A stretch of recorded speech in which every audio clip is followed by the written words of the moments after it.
या ठिकाणी आपण क्वेश्चन नंबर 19 सॉल्व करणार आहे. A certain wire is made up into two square with a common side of length 5 centimetre. तर एक वायर दिलेली आहे, त्याच्यापासून दोन स्क्वेअर बनवायचं आपल्याला आणि त्याची जी कॉमन साईड आहे ती किती तर 5 सेंटीमीटर. आता स्क्वेअर आहे म्हणून प्रत्येकाची जी साईड आहे जे दोन्ही स्क्वेअर तयार होणार आहे प्रत्येक साईडची लेंथ असेल 5 सेंटीमीटर इतकी. A current enters a rectangular network at one end of the corner and leave at the diagonally opposite corner. जो करंट इंटर करणार आहे एका एंडपासून कॉर्नरच्या, तर डायगोनली अपोजिट कॉर्नरपासून तो बाहेर पडणार आहे. The current in a common side in terms of the entering current. आपल्याला करंट फाईंड करायचं त्या कॉमन साईडमध्ये इंटर करणारे, ओके, इंटर करणाऱ्या करंटच्या टर्ममध्ये. ओके, तर असे हा क्वेश्चन दिलेला आहे. तर याच्या चार ऑप्शनपैकी पहिले जे ऑप्शन आहे ए, ते आहे I divided by 2, B option आहे I divided by 3, C option आहे आय डिवायडेड बाय 4 आणि लास्ट डी ऑप्शन आहे आय डिवायडेड बाय 5. तर या चार ऑप्शनपैकी या क्वेश्चनचा करेक्ट आन्सर काय असेल? चला तर आपण याला सॉल्व्ह करूया आणि मग डिसाईड करूया. तर या क्वेश्चनमध्ये आपल्याला सर्टेन वायर दिलेलं आहे, ते made up of two square, तर दोन स्क्वेअरपासून ते बनलेलं आहे. ओके, विथ कॉमन साईड त्याची लेंथ जी दिलेली आहे ती 5 सेंटीमीटर इतकी दिलेली आहे आणि करंट इंटर करते रेक्टँग्युलर नेटवर्कमध्ये एका कॉर्नरपासून आणि लिव्ह करते डायगोनली अपोजिट कॉर्नरपासून. तर तो करंट जो आहे कॉमन साईडमध्ये, तर तो इंटरिंग करंटच्या टर्ममध्ये आपल्याला फाईंड करायचा आहे.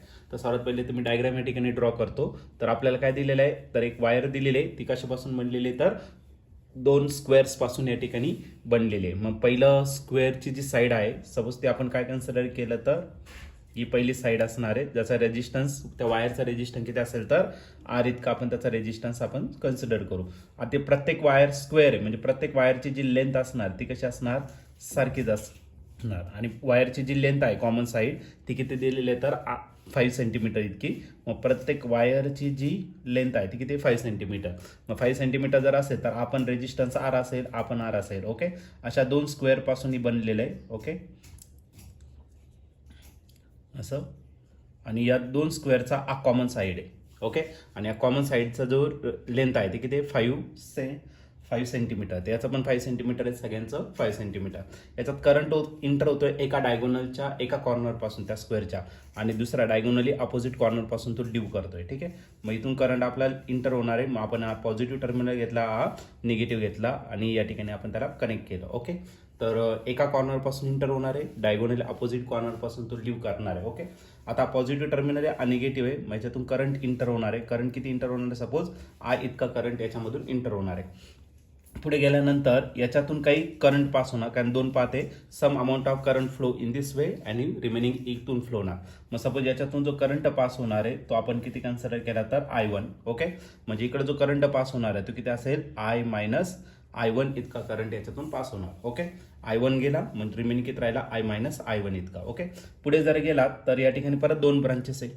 हा करंट I मायनस I1 जो आहे तो सेम इथपर्यंत पास होणार आहे, इथपर्यंत. त्यावेळेस इथून काहीतरी करंट येणार आहे. सपोज हा करंट जो आहे तर तो आपण काय कन्सिडर केला, I2 कन्सिडर केला. आणि I2 म्हणजेच आपला कॉमन ब्रांचमधून फ्लो होणारा करंट, तो आपल्याला फाईंड करायचा I2. ओके, मग I1 इतका करंट होता पण त्याच्यातून गेला किती I2, म्हणजे जो रिमेनिंग करंट असणार आहे तो किती असणार आहे तर I1 मायनस किती असेल तर I2 इतका असेल. ओके, I1 मायनस I2 इतका करंट या ठिकाणी तो फ्लो करेल. त्यानंतर पुढे या ठिकाणी या ब्रांचला जर घेतलं तुम्ही या ठिकाणी, तर इकडून येतोय करंट I2 आणि इकडून जो आलेला आहे तो किती तर I मायनस I1 इतका करंट आला. या दोघांची या ठिकाणी ॲडिशन होणार आणि या ब्रांचमधून जो करंट पास होणार आहे तो किती असणार आहे तर दोघांचे ॲडिशन झालं तर I मायनस I1 आणि प्लस करायला तुमचा I2. ओके, हा I1 मायनस I2 जो करंट आहे I1 मायनस I2 हा करंट इथपर्यंत येणार आणि या दोघांची ॲडिशन होणार. हा मायनस I2 आहे आणि हा प्लस I2 आहे, तो काय आला कॅन्सल. ओके, आणि हा मायनस I1 आहे आणि हा प्लस I1 आहे, तो पण कॅन्सल झाला. मग याच्यातून फक्त एकच करंट पास होणार आहे आणि तो किती पास होणार आहे तर I इतका करंट याच्यातून पास होणार आहे. सपोज या जंक्शनला आपण नाव देऊन टाकू, याला A कन्सिडर केलं, याला B कन्सिडर केलं, याला C, याला D घेतलं, याला E घेतलंय आणि हा काय घेतला F. अशा आपण त्याला लेबलिंग दिलं. ओके, आपल्याला करंटच फाईंड करायचा. कोणता करंट फाईंड करायचा तर I2 हा करंट फाईंड करायचा आहे. मग आपल्याकडे दोन लूप आहे, त्याच्यावरती किर्चॉफ्स करंट लॉ या ठिकाणी आपण काय करू तर अप्लाय करू. ओके, मग लूप कन्सिडर करू. इन लूप कोणता लूप घेऊ? पहिला स्टार्टिंग हा लूप घेऊ, ABEFA. In loop ABEFA by KVL, Kirchhoff's voltage law या ठिकाणी आपल्याला यूज करायचा. तर according to direction of current याला साईन पण देऊ, म्हणजे आपल्याला टेन्शन येणार नाही. इकडून करंट फ्लो होतोय हा प्लस साईन आणि हा मायनस झाला. इकडे सिमिलरली हा प्लस जाईल, हा मायनस जाईल. इकडून करंट फ्लो होतोय तर हा प्लस असणार आणि हा मायनस असेल. करंट या डायरेक्शन फ्लो होतोय, हा प्लस असेल, हा मायनस. सिमिलरली इकडे प्लस मायनस, इकडे करंट फ्लो होतोय, प्लस मायनस होणार. हा मायनस झाला आणि हा काय झाला तर प्लस. ओके, तर आपण साईन पण दिलेलं आहे. AB जर ब्रांच घेतलं A to B तर लास्टचं साईन मायनस आलं, हा मायनस. आणि करंट किती पास होणार आहे तर I1 इतका. आणि रेजिस्टन्स जो आहे तो किती येतं सगळ्यांचा R इतका रेजिस्टन्स आहे. ओके, सगळ्यांचा R इतका रेजिस्टन्स. मग रेजिस्टन्स R इतका आहे आणि करंट किती आहे I1. मग झाला I1 R इतका. ओके, पुढचं जर ब्रांच घेतला BE तर लास्टचं साईन काय आलं पुन्हा मायनस.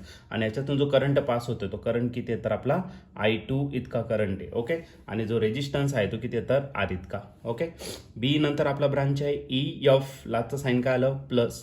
याच्यातून जो करंट पास होतोय तो किती आहे I मायनस I1 इतका. आणि जो रेजिस्टन्स आहे तो किती आहे तर R इतका. नंतर आपला लास्टचा ब्रांच आहे FA, लास्टचा साईन काय आलं पुन्हा प्लस. करंट किती आहे तर करंट आहे तुमचा I मायनस I1 आणि रेजिस्टन्स R इतका. या सगळ्यांची जर सम केली तर ती किती येणार आहे 0. या सर्व टर्ममधून R जो आहे तो काय येणार आहे कॉमन येणार आहे. ओके, मग या ठिकाणी काय राहिलं minus I1 minus I2 plus. बघा याच्यातून R कॉमन आला पण हे दोन्ही टर्म्स सेम आहे. मग याला आपण काय करतो 2 टाइम्स लिहू शकतो I minus I1 bracket complete is equal to 0. R इकडे मल्टिप्लाय, इकडे काय करून घ्या डिवाइड करून घ्या.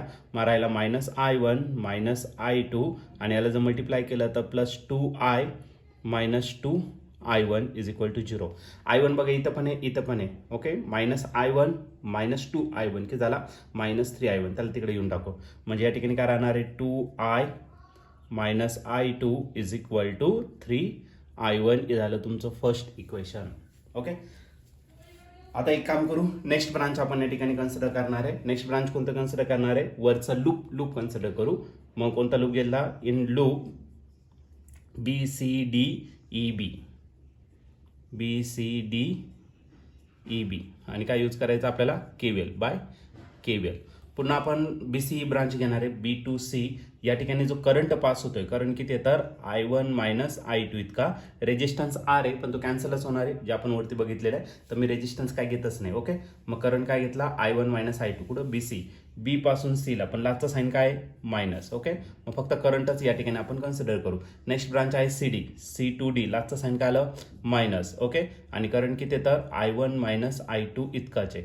नेक्स्ट ब्रांच जर घेतलं तर DE लास्टचा साईन काय आलं प्लस. पण करंट किती आहे I minus I1 plus I2. I minus I1 plus I2. आणि लास्टचा जो ब्रांच आहे E पासून तर B, लास्टचा साईन काय आलं प्लस. आणि तो करंट जो आहे तो किती आहे I2. सगळ्यांची सम किती येणार आहे 0 येणार आहे. ओके, याला सिम्प्लिफाईड करू. हे दोन्ही टर्म्स सेम आहे म्हणजे करायला मायनस 2I1 आपण काय करा मायनस मायनस काय झाला प्लस 2I2. ओके, या दोघांची ॲडिशन झाली काय झाला मायनस 2I1 मायनस मायनस झाला प्लस 2I2. परत पुढे आहे I minus I1 plus I2 की झाला 2I2 इज इक्वल टू काय आला 0. ओके, I1 एका बाजूला घ्या. बघा मायनस 2I1 मायनस I1 की झाला मायनस 3I1. त्याला राईट साईडला घेऊन टाकू 3. मग आला 2I2 आणि प्लस 2I2 म्हणजे किती राहिला 4I2. ओके, 2 आणि 2 4 आणि प्लस काय राहिला I राहिला. ओके, आणि हे जे I1ची जी टर्म आहे ती मायनस आहे. राईट साईडला आपण त्याला काय करू प्लस. मग तो झाला 3I1. हे झालं सेकंड नंबरचं इक्वेशन. जर तुम्ही इक्वेशन नंबर 1 आणि इक्वेशन नंबर 2 जर बघितलं तर राईट साईडला इथं पण 3I1 आहे, इथं पण काय 3I1. म्हणजे राईट साईड काय आपली सेम. राईट साईड जर सेम असेल तर लेफ्ट साईड पण काय असेल सेम असेल. ही डायग्राम मी रफ करतो आता. ओके, राईट साईड सेम आहे याचा अर्थ लेफ्ट साईड पण सेम आहे. मग याची लेफ्ट साईड काय आहे तर from equation 1 and 2. Okay, equation 1च्या लेफ्ट साईडला काय 2I minus I2. 2I minus I2. आणि इक्वेशन नंबर 2 जो आहे त्याच्या लेफ्ट साईडला काय 4I2 plus I.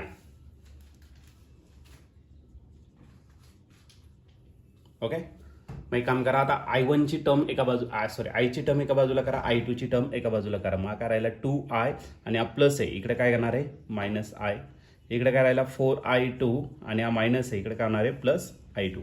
4I2 plus I2 किती झाला 5I2 आणि 2I मायनस I काय होणार I होणार. ओके, आणि आपल्याला I2 फाइंड करायचं कॉमन ब्रांचमधून. 5 इकडे मल्टिप्लाय, इकडे काय करा डिवाइड करा. मग I2 जो भेटेल तो किती भेटेल तर I डिवायडेड बाय 5 इतका. ओके, तर या ठिकाणी ऑप्शन जर बघितलं तुम्ही तर ऑप्शन नंबर डी जो आहे तो आपला या ठिकाणी करेक्टली मॅच झालेला आहे. मग या क्वेश्चनचं जे आन्सर असणार आहे ते ऑप्शन डी, आणि ऑप्शन डी म्हणजेच काय I divided by 5. The current flowing in common side is I divided by 5, म्हणजे टोटल करंटच्या I डिवायडेड बाय 5 इतका असणार इंटरिंग करंटच्या. ओके, ऑप्शन डी ए याचं करेक्ट आन्सर असेल.